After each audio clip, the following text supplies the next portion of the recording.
Well, hello all, Game Methuselah. Well, it's been a little while since I've spoke to you. I've been really kind of busy with a lot of things, including obviously getting the Enlightened game prepared for Kickstart. We got all our paperwork in, the Library of Congress registered, we got our bank. We're looking for companies now to get us some sort of miniatures and dice and moonstones and all kinds of little peripheral stretch goals. So hopefully we'll be getting this done within the month, give or take. The game has still got obviously lots of things that need to be fixed and updated and expanded upon and simplified and made detailed so everyone can understand it. And it's been fun, but it's been challenging, and I think it's going to be worth it in the long run, so I'm looking forward to it. And then, of course, as I told you last time, I'm going to be doing sort of a living campaign while the Kickstarter's going and while it's waiting to get shipped and all. So hopefully we can get everybody playing ahead of time. If you're interested and you want to look at the beta, it's still on itch.io. You can check it out. But today, really what I wanted to do is get back into talking about why we role play and getting more into the role-playing aspect and what's important and what's not important and the like that. Now, I'm not going to cover that all in one video, but I will give you as much of an overview as I can. A year or so ago, I was out to dinner with a good friend of mine that I have gamed with for decades. And he mentioned to me that he thought, wow, you must really love DMing. And I made sort of a flippant response. I said, yeah, I really hate DMing. And he kind of looked at me really shocked. And I said, I'd really much rather play. Which is true. I mean, most people, I think, would rather have fun than do the effort and work as required to be a DM.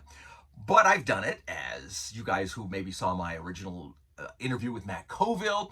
I had a girlfriend back in the 70s who wanted to do D&D when it was all brand new, and there weren't a lot of people running, so if we were going to do it more than once a week, I had to get into the skill of being a DM, and I did. And that's sort of where all this came from. And the other thing to kind of remember is the time. Now, strangely enough, right now seems very, very similar to me in the world as the mid-70s did. There's a lot of upheaval. The Vietnam War had just ended. You had Watergate. You had uprisings. You had the evacuation from Vietnam. You had Nixon leaving the audience. You have the concept of potential nuclear war with the Russians at any moment, plus all kinds of other adversarial type things. Seemed really, really similar, and it had been going on for quite a while, a few years, the 68 election and the Chicago riots and all the things that had happened back then. It felt really the same. And the other thing about it was the economy was not really stellar. Problems with inflation and the same things that existed, all through history. So there were a lot of people out there looking for things to do who didn't necessarily have a lot of money, starving student like myself being one of them. So when I discovered D&D and got into D&D, I found this was awesome. Now, going to the point that, I had that statement I made to my friend. We got together for dinner again a couple months ago. And we were sitting there over dinner, and he was saying, hey, I understand you're writing your own set of rules, and he was asking me questions about it. He goes, that's really unusual for somebody who hates DMing. I was kind of shocked that this had lingered over for a long period of time. And my friend sort of thought that maybe the almost nearly 50 years I had put in as a DM meant that I really didn't like the game. And that wasn't the case. I really thought it was going to be sort of a conversation starter, and we can go into various types of things. But the issue is sometimes when you say things, they have power and meaning, and people take them literally, maybe not how you intended it, but literally, and that might affect them, and they might affect the way you deal with things. Very much like I sometimes see on the internet now, where you'll put up something and you think it's going to be thought one way, and everyone picks something out and goes after another. And I always feel, you need to give people some sort of understanding in the game, and maybe that happens and maybe it doesn't.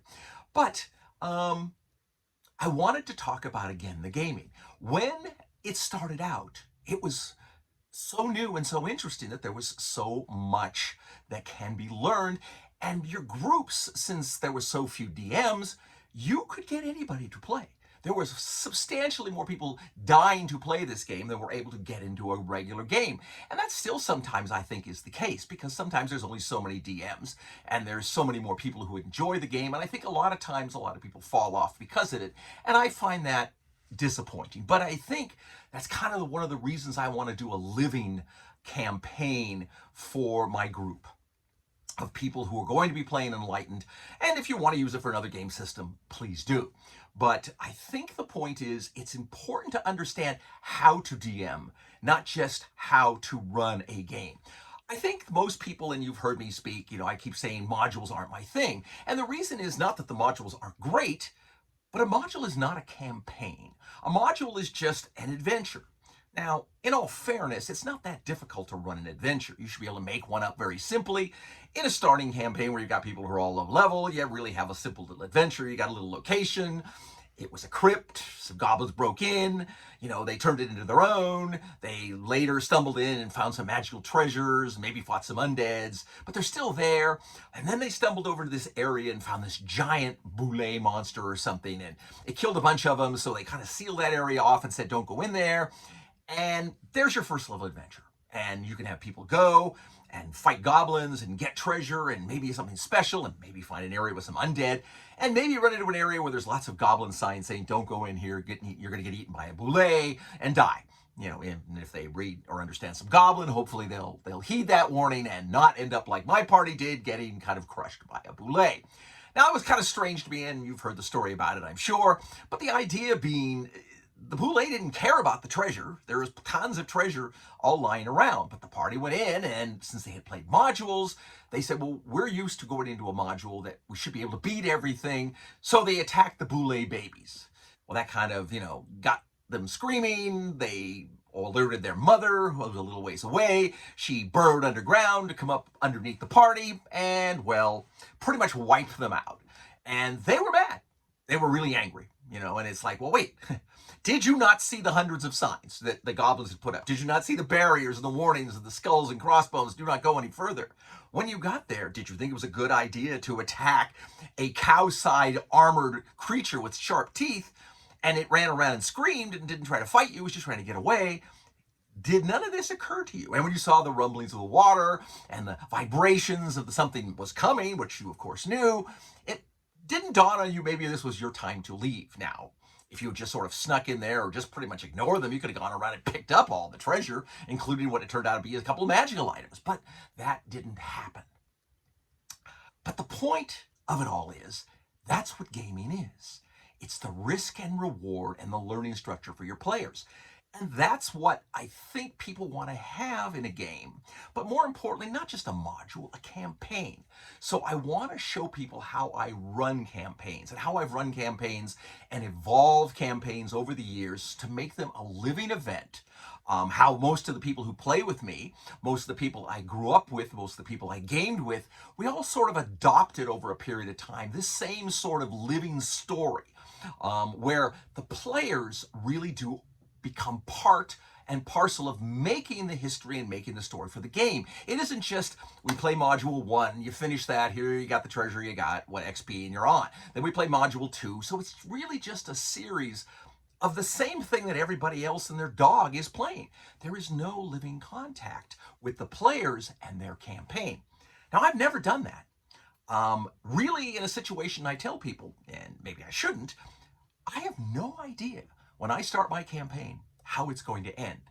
And when I do this living game, and we do it in my Albion setting, and I have my game that I'm running, and my partner has the game that he's running, and then I'm going to put it out there for you guys to use, I expect to see a divergence of games and hear all kinds of different things happening in how adventures play. Because being in a DM, as I've said, is all a matter of how to say yes. Now, I'm really happy with the game system, so I think it's going to be really fun. I like it because you become very tough, very fast. So, not only is the game quick to play, but you level up fairly quickly and become somewhat more powerful, so you can have more challenging and more interesting adventures. And we seem to really like that. Now, the playtesters have done a great job of kicking me in the nuts and showing me where I've made errors and how things need to be cleaned up. So after we kickstart it, there'll be a period of time where we really try to polish it, really get it down to be as perfect as possible, and then constantly be doing an ongoing, newsletter called the Enlightened Grove about what's going to be constantly going on with the game. And I think that really works with me just contributing constant input as long as I can for how to run your games. And it's really simple. I mean, really, when you leave your little village or wherever you start from, and everyone usually has a little start home base, you go, you make a roll. Did you find the location? No, we failed, we got lost. Okay, boom, there's an encounter. You have a monster encounter, you're ambushed by some monsters, they fight you. All right, did you win? Yes. You move on to the adventure. Now, it can be that simple. If you make the roll, you just ignore the encounter and go straight to the adventure. And you can even at that point give them an extra 5 XP because, well, you did a good job. You found a way, your skills are getting better, you're more over land, or maybe they find something on the way, herbs, treasures, an old ruined treasure, something that could be there. And that's the way you reward people in the games. When they get to the lair, well, what's the lair? It's a goblin lair. Man, there's 45, 50 goblins in there and a leader. And then there's the Boule and the babies hidden away someplace deep in it. And there's some maybe a crypt with some ghouls or something in it. Now, you hope the party doesn't run into the ghouls or the Boule early on. That's going to be bad. The main goal is to come in, defeat a few goblins, rescue the children or whatever the mission is they're there to do, and get back, get your XP, get some treasure, find something good, and have the story start. Now, the reason I say that it's like that, and it's really as simple as that, is you really don't know how much of a party you're going to have. Now, in our playtest, we've played with as few as 3 and as many as 8 players. Very different dynamic in a combat system between 3 and 8. Not hard, but it's something that you have to understand that you're going to have in a game. Now, once you get a steady group and you feel comfortable with them and whatever, you'll be able to go from there. Now, it's not saying I disagree with modules. I think the point of it is that you should use modules, very much like Matt Colville used Color on the Vial from the original 4th edition starting module.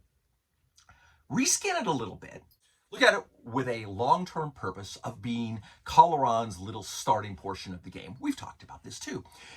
It's just a matter of getting the players to get used to the game, get the treasure, and whatever they've done, that carries over into the next adventure. So even if you're going to run a module, make some modifications based upon what they did in the previous adventure. Don't just play it stock, because these guys, if they did a fabulous job and maybe modified the game and maybe modified other things, maybe Coloron the Vial escaped and he runs over to mission number 2 and he kind of makes a deal with the leader there to maybe help out, or maybe gets killed by the leader there and they have his stuff.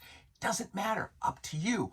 But more importantly, up to you and the players. Let the players constantly feel that they are evolving and driving the story. I call it, it's basically not an on rails or a sandbox. I call it the old sandbox on rails system.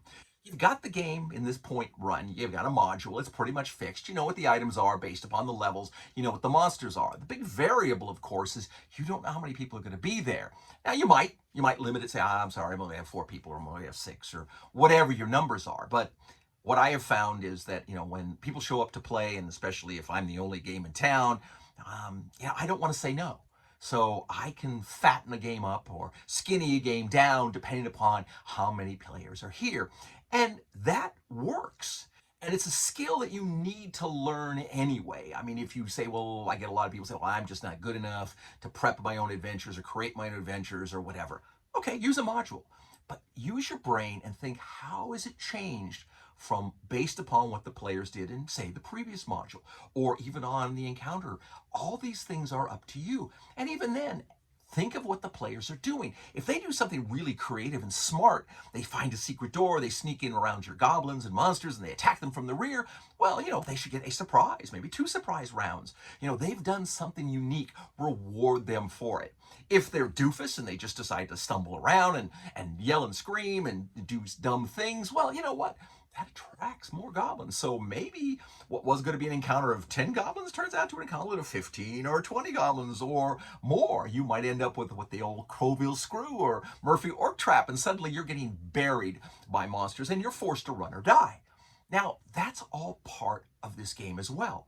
And it should get you to a point that the players can learn that they control their own destiny. It isn't just you sticking them into a module and here you go, here's the room, you killed the monsters, here's the treasure, boom, boom, boom. Why should they care? No matter what they do, it does not affect where the campaign goes. Then you really have not included them and it's not their adventure. It's just the same module that everyone else has run. Now, I've heard this for years. Oh, I've run this module, I ran that module. Oh, I've played that, and I've done this. And they all look at me like, oh, what'd you think? And I said, never played it. Never been in that module. Don't play modules. None of my friends play modules. We all write our own content. Now, maybe the content was modified content of a module, or maybe it was a module. I didn't know. And they maybe changed it around. Maybe they didn't change it at all. Or maybe something happened that they modified it mid-game. That's all part and parcel of what you want to do. And it's the skill set you want to learn. Now, as far as the rules go, that's really just a matter of your preference and time. The reason I wrote a set of rules is we had some ideas we wanted to get out there. And as we got into playing it, we said, look, let's make this game quick.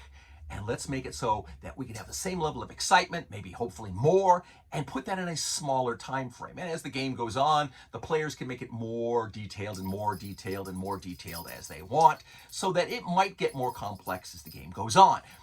And that's fine, but I don't like the concept of the most game systems where you got each player gets one little action and it goes around the table, and then there's suddenly the DM who's essentially this guy who just curates and runs 20 monsters or something, and a wizard. And so he's on for half the time of the campaign, and then you just get up there to take your one swing. Hold on one second, my boy wants to come sit with me.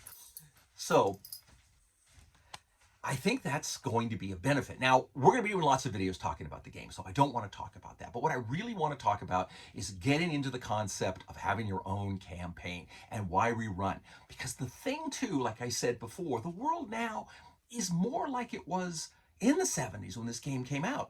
And a lot of people, I think, are really tense and really stressed and feel like they have very little control over their life. I know I felt that way in the 70s.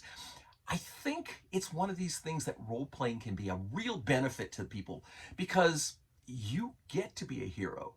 The enemy is clear.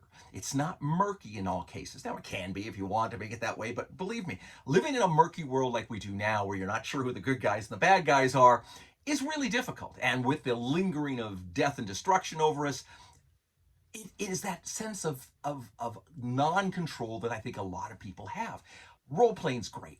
Remember, the other thing to do if you can, play live. Get your people playing with you. Don't, if you have to Zoom call it because they're on the other side of the world, great.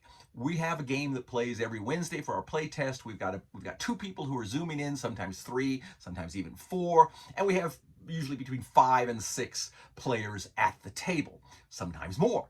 So it just depends, but the whole point is, as a DM, as a person curating this adventure for these players, my job as a bard, as the role-playing DM, is to basically provide them with a great story. Why I said that to my friend, as far as being flippant about the fact that I'd rather game than DM, well, it's true. I enjoy DMing, but I enjoy gaming as well.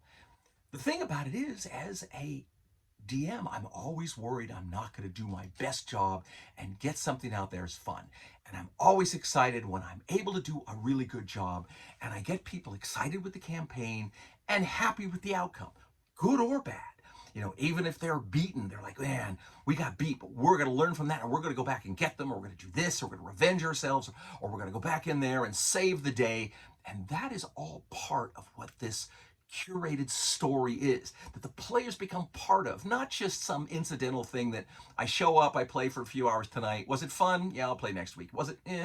Okay, who cares? Maybe I'll show up, maybe I won't.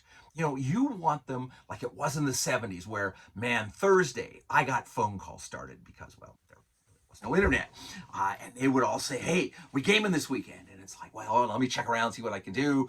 And, I'd whip up an adventure and call everybody, and I'd invite 6, 7 people over to play, and 10 would show up, and we'd have a monster game. And as it got going, other people learned how to DM, and so things expanded and rules expanded and everything sort of changed, and it became that dynamic. And sometimes we'd run down to Caltech and play. Sometimes we go to game conventions and play. These are other experiences you should have. I'm stunned now. I meet so many people in their 20s and 30s, and it's like, oh, man, you've gone to game convention. Oh, I've never been to a game convention. Why? There's so many cool people at game conventions to meet. So many different games for you to see. So many really nice. We just had our HMGS PSW little game. We had about 100 people show up at our hall, which was fine for the place we rented and all. But, a lot of our guys are getting long in the tooth. We need a lot of our young players in there. We need more people getting involved in this hobby who get out in the world, who aren't sitting at home playing. I'm like everyone else. Somebody gave me a copy of Baldur's Gate and I started playing it going, wow, this is a really good programmed adventure. And it's nice. It's got lots of color. It's got some decent replay value. It's enjoyable, but there's no soul. There's no you in that game. You can do what the characters can do. You can enjoy what's in the game. It's really, really fun, but there is no interaction. There's nothing going on. No matter what you do, you're still in that box. You're still confined to what the computer is going to let you do and what the program lets you do. Now, admittedly, I'm pretty impressed with how well this game has been able to do a lot of cool things, and it looks neat, and the battles are fun, and it's great. But it's not the same as an RPG. It's not a miniature game or a tabletop game, and you're not there with your friends or new friends or people that you don't even know, but they all have the same interest in learning how this story goes. And they can modify it because you know what? Without a DM, you're basically just playing a solitary game. And I think it's better to get that group together. Now, I know a lot of people don't feel that way, but it's still, give it a try. I think you'll like it. Now, I'm going to be doing lots more videos on our game, showing you stuff as we get close to it. And then again, I'm going to start the living game, which shows you how I basically run adventures. And hopefully that will be of some benefit for you because you'll actually have the breakdown of here it is, here's what's there, here's what I recommend, and then boom, play it. Did you like it? Did you not like it? Feedback information to me, and then if you do something that is really cool, and you're playing in my game setting of Enlightened, then it's very likely I'm going to put it out there. So we're going to start hopefully building this sort of living campaign going on where people can be in there and doing that because it's going to be fun. And that's what I do this. I do it because it's fun. But, I'm sorry my buddy doesn't think I like to DM, but I do. And it means more to me now that this game keeps moving forward and people seem to enjoy it and there'll be more opportunities. So hopefully things will be better in the future and we'll be able to see it. But remember, get out there and game as much as you can. Get new people involved, get them playing. And if they've never played, let them play, especially if they sound interested. Include more people, get them into the hobby. That's your mission. Grow the hobby, make it better. It's going to be better for everybody. It's going to be a fun feature and fun gaming and fun for everyone out there. So until I have a chance to speak with you again, which I unfortunately have been remiss on, but I promise you I'll be doing a lot more now that we're getting much closer to getting this thing going and I don't have to do quite as much. That's way of fib. More like I have to do a lot more writing, but I have to do the gaming writing now, which is kind of more fun than just trying to clean the rules and make everything work. So have a good one, folks, and until I get a chance to speak with you again, fight me, devils, fight, for I hate peace. Game on. Get out there and enjoy your games and realize that there are lots of good things going on, and the world is stressful, but it's up to you to make it fun for all your friends. Thanks a lot. Talk to you soon. Game on.